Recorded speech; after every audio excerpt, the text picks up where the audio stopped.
you got to McDonald's or Burger King yesterday? No, did you? Well, we had one strike in D.C. It was down at the Smithsonian, at the Air and Space Museum. Oh, really? Where a lot of workers walked out there. Yeah, and they've been part of these rolling strikes. What chain do they have in the Air and Space?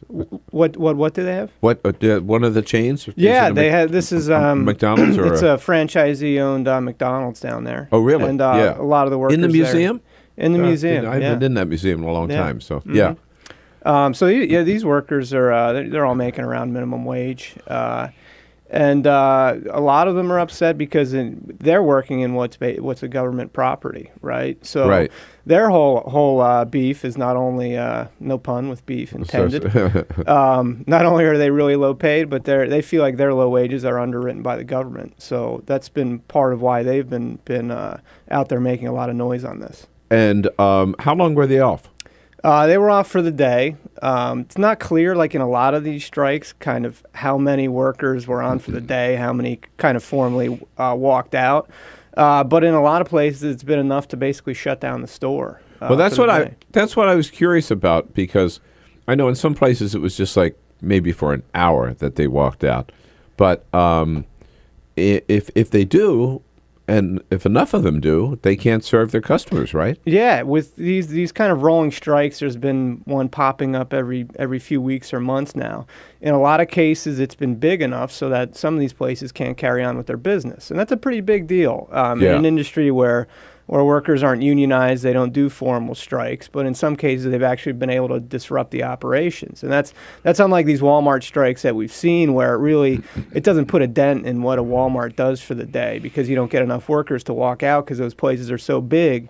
But with these fast food joints, they've actually been able to shut the joints down in a few situations. Is there any indication yet that these rolling strikes, the fast food strikes, are going to achieve their goal of getting the minimum wage up to close to 15 or close to it, and the other goal, of course, is enabling them to form a union? Well, $15 is a very lofty goal. I personally would be shocked if the minimum wage got up there, even though there are places that SeaTac out in Washington just passed a $15 wage.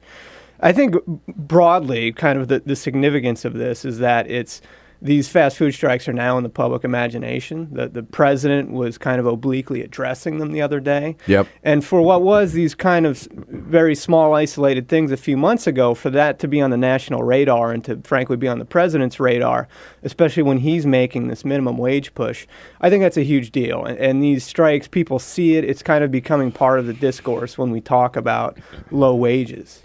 But you said, which is true, that jumping from $7.25 to $15 may sound like a really big jump. But at the same time, even at $15 an hour for a 40-hour work week, you're still at the poverty level. Yeah.